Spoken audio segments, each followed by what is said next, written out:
Thank you for staying with us. It's time for us to now take a look at Division 3. And Quinny, we're just taking off there. It's actually pretty interesting because it is potentially a chance that we'll have the same games we see this week in Division 3 will also be the ones we see next week in the finals.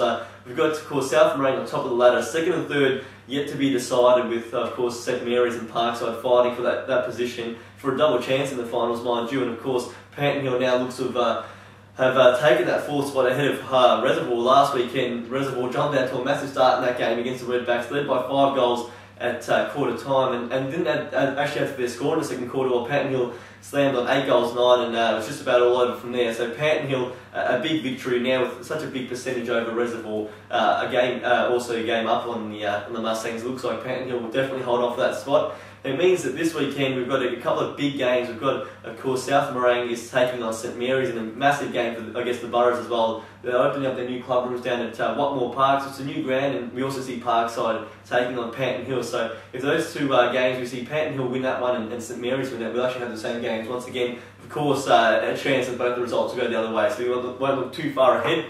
Of course, the first game we'll take a look at is Watsonia up against Reservoir. It's a game which probably won't have any bearing now on the shape of the top 4. Reservoir would have to win by about 20 goals and hope that Panton Hill loses by that same margin. So it's very unlikely that to happen, and Reservoir surely must be pretty disappointed with the way last weekend went, but a year which probably never really got going, and probably almost, I guess, fitting that they just missed out in the end, because they've probably been just that little bit away all season. Watsonia looking to bounce to go out with a bang, I guess, in 2011, but you'd back the Mustangs still in that one. Yeah, pretty sure we can well and truly put a strike through Reservoir's finals. I think they need a 40-goal swing in the last round. Probably not going to happen, but yeah, stranger things have happened, I guess. So you never know, but yeah, it's been a bit of a hot and cold season for them. They just, as you said, they just were never really able to get any sort of consistency going. A little bit similar to Fitzroy were in Division 2. They were able to knock off some good sides at times, but then just in other games just really didn't sort of have the required level and intensity they needed. But yeah, they'll take a bit of promise out of the season, knowing they weren't that far off it. And then next year they should be looking to definitely bounce back into the finals.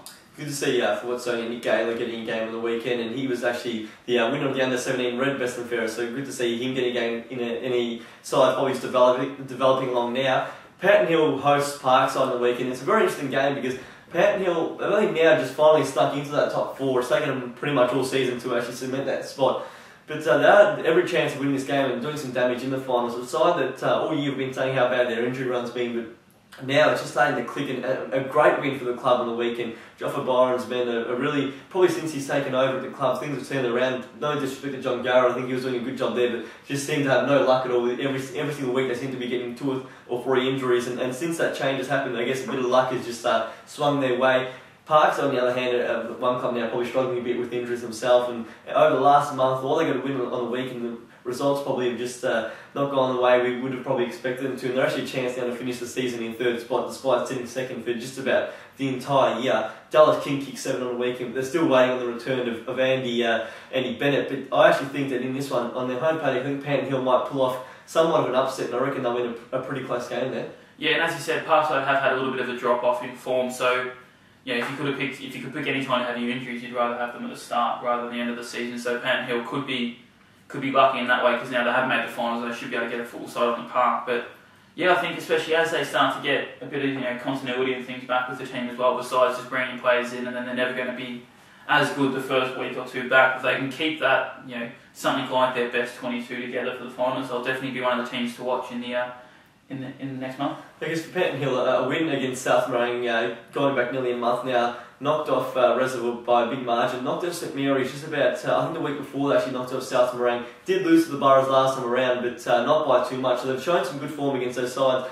up the top half of the ladder. So if they can get a win against Parkside, I guess they'll really back themselves in the finals. It is pretty tough though when you don't get that double chance, and every week, every match you play in the finals is an elimination type, and you can't really afford to have one bad day, but definitely guess you've got to be in it to win it, and they'll give themselves every chance. The final game is down at Watmore Park. It's, of course, St Mary's, as I just mentioned before, taking on South Morang, and actually unveiling their new ground and their new club rooms on the weekend. It's going to be a massive day. Of course, it is having their Pink Lady lunch, and of course raising awareness and funds for Breast Cancer Network Australia, so do get down and support that. It's going to be a massive day and a big day for the club. It's going to be a great game as well, potentially first taking on second if things, as we said, go to plan. They actually were first and second a couple of weeks ago, Parkside coming back and of having that game up the sleeve and now move back into second spot. But the Burrows definitely one of the most exciting teams in Division 3, a team full of youth and it just probably playing beyond their maturity, I guess, at this stage, playing some fantastic footy and South Moraine well. After that loss a couple of weeks ago, they've been really stung into action, had the bye, come back and smash Reservoir, smashed Heidelberg Western weekend and deserve to be premiership favourites with 1 week remaining in I guess the home and away season. Yeah, I think what you just said could be interesting, could be what really decides the season, because they probably are 1 and 2 going to the finals on their form for the last 6-7 weeks. But gee, Heidelberg, South Moraine, just have such that experienced strong bodies, where St Mary's are a pretty young side. So you think that in a really sort of tough slog of a finals game, that might maybe tip the scales in South Moraine's favour. Obviously they've been fantastic all year, so you can't really go against them. But yeah, I think that youth could backfire against St Mary's a little bit in a really tough, hard-fought contest. It's an interesting one because I guess for South Moraine, not too much to really play for. They've got first spot wrapped up, so it'll be interesting to see if they take a full squad into that one. Because you don't want to really tamper with your form going into finals. And you look in the weekend, Matt Manning kicks 8 goals. Also in the best is Shane Whitnell, Troy Jeanette, Travis Stevens, the experienced heads getting the job done on the weekend. Vita Ferraro comes back into the team after serving a 1-match suspension, so they've got some experienced types in there, and I guess youth versus experience, but definitely deserve to be first and ladder. St Mary's are putting 2 really good showings in South Moraine. Of course, they did knock them off in round 1, and last time around lost by, I think it was 14 points, perhaps 15, so really close outing, and 2 sides who seem to match up against each other in some pretty close games, so that'll be a pretty interesting one. In Division 2, we have also the top 4 sides pitted against each other, and Lower Plenty takes on Diamond Creek. The Creekers looked really good for a couple of weeks here, knocked off Epping, had a few big wins, a really close loss to Layla in a game they probably nearly could have pinched, I guess, led for the most part. And then last weekend against Fitzroy Stars, it all came unstuck. Against the Stars, 2 massive scalps in a row now, but for Diamond Creek, a disappointing loss.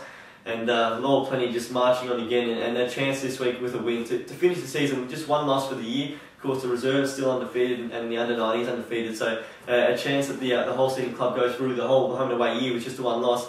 Diamond Creek, I guess, plenty to play for, and Lower Plenty probably not so much. Positions can't really change from ladder.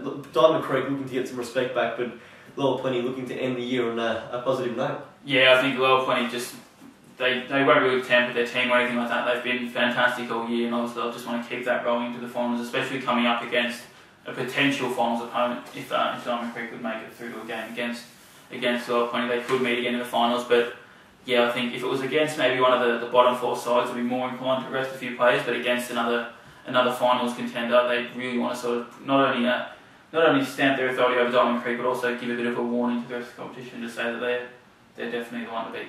They've actually knocked off last week, knocked off Thomastown by 100 points. I guess the ominous thing is that Darcy Barden kicked another 8, Benny Gill 7, and Billy Barden 4. They've got just an array of goal kickers to go to, all big men. Billy Barden spends most of his time going for the midfield, can rest forward and kick a bag of goals, and when they're in good form, they're always going to be hard to beat. Mernda plays Thomastown in the next fixture, and it's going to be Mernda's final game in Division 2 before going down. It's been, I guess, it started the season as a horror season. They found a bit of form in that mid part, got a couple of wins there, and last time around, of course, knocked off Thomastown by 107 points. So probably one of the surprise results of the whole season across any competition in the NFL. This time around, Thomastown definitely looking to atone for that performance and end the year on a winning note as they build again next year in Division 2 as continue the rebuilding phase. But for Mernda, I guess, trying to, I guess, as I said before, with I think Watsonia down in Division 3 looking to end the year. It's been a disappointing year, at least on a positive note. You'd still fancy Thomastown in that one, despite what happened, I guess, 3 weeks ago. But I guess for Mernda, plenty of pride to salvage with 1 more win. Yeah, it should actually be a pretty close game. I think it won't be 100 points like it was last time, but I think Mernda will definitely be in with a shot, and they could snatch a win. And hopefully all the fans get down there, their last game and their last home game of the season, give them a really good send off, because it has been a pretty tough year for Mernda, especially at the start. Things just didn't get off on the right foot for the club. Then they've improved, and they've worked pretty hard to build for the future as well. So hopefully everyone gets down there, gives them some support, and gives them a bit of thanks for a pretty tough season, but they've been pretty good at the same time as well. I guess, putting aside all the tumultuous stuff that's happened on and off the field, looking into their pre-season, it's looking pretty good already, because they've had some some council money come their way, fortunately, and they're doing an upgrade of their ground there. So I think the ground will actually be off limits for the entire off-season, but a bit of renovation works there, and almost a new ground next season as they continue their. It was a started fresh next year in Division 3, and a good sign for the club there. They have new facilities and surely a better ground there, so that'll be a good sign for the Murdoch Football Club. Hurstbridge is the next game we have a look at. It's Hurstbridge up against Fitzroy Stars. The sides share a win apiece this season, and last time when Hurstbridge took on the Stars, came from I think it was 3 goals down at three-quarter time, got a win, and we thought going into that Queen's birthday break they could really push hard in that second half of the year. Hasn't gone to plan since then, and Fitzroy Stars putting in 2 of their best performances since I guess coming back into the NFL, doing it 2 weeks in a row against Layla and Diamond Creek. 2 really gutsy wins on the weekend. Flew out of the blocks and just hung on from there. In the second quarter, Diamond Creek really fought back hard, and the margin was about 8 points halfway through the third quarter, and from there Fitzroy Stars actually ended up winning by that same margin, led by 6 goals early, and it's a fantastic start to the game, whereas a week prior against Layla they had to fight from being behind all day and come over the top in the final quarter to win that one. A great time for the team there, and definitely looking to go out with a 3-game winning streak to end the season, and I reckon they might do just that at Ben Freelay Oval. Yeah, it's amazing. They should have, looking at Fitzroy, they should have really buried Diamond Creek in the first quarter. It was 4 goals, 8 to just a 2 behind. So, if you swap that around as 8 goals, 4, then it's pretty much 50 points at quarter time, it's game over. But they did pretty well. Obviously, they didn't keep the best. I think they finished up about 13-17, so a little bit inaccurate. But we've said at times that during the year that Fitzroy just didn't, especially against that game against Epping we saw in that first quarter, they didn't really have enough fight or anything needed to match it with some of those bigger sides. And then we saw them again on the weekend, showed that they actually have clearly improved that massively as they've gone into the second half of the year, because they were challenged by a pretty good Diamond Creek side when they were still able to hold out and land a few punches their own and get the win. So be some great signs, as you said, heading into 2012 for them, and I think they should be too good for Hurstbridge. But with that being said, it's almost it's the sort of game that Fitzroy lost throughout the year. It's that little bit of maybe they probably should win, and they sometimes haven't won those ones. Well, I guess as you said, they've won the two games in the last 2 weeks when they've been underdog. I guess what makes it even better on the weekend is the fact that Diamond Creek was in such good form going into it. They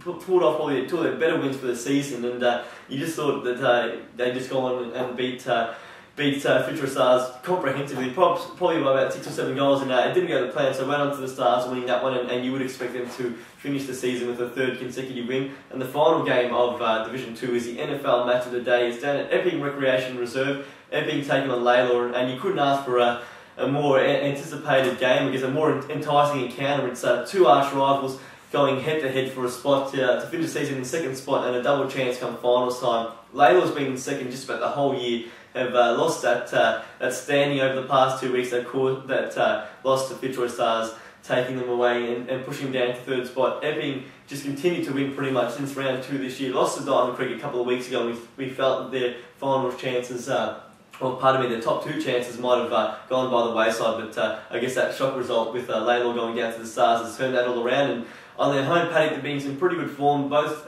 teams sharing a win apiece. Epping with the win last time they played at this ground. It's a pretty different Layla lineup though that will take the field this time around. Peter Shepherd will be back in the team, and a few other more experienced campaigners. Stephen Marshall back in the field, and Dean Conlon as well. On the weekend, a massive day for Layla. They celebrated their 2001 triple premiership reunion, so it was a big day for the club. A massive win over Mernda. Shepherd back in the goals with 8.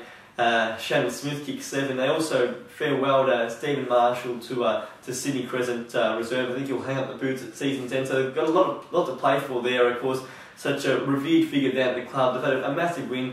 Epping just doing what they needed to against Hurstbridge last weekend.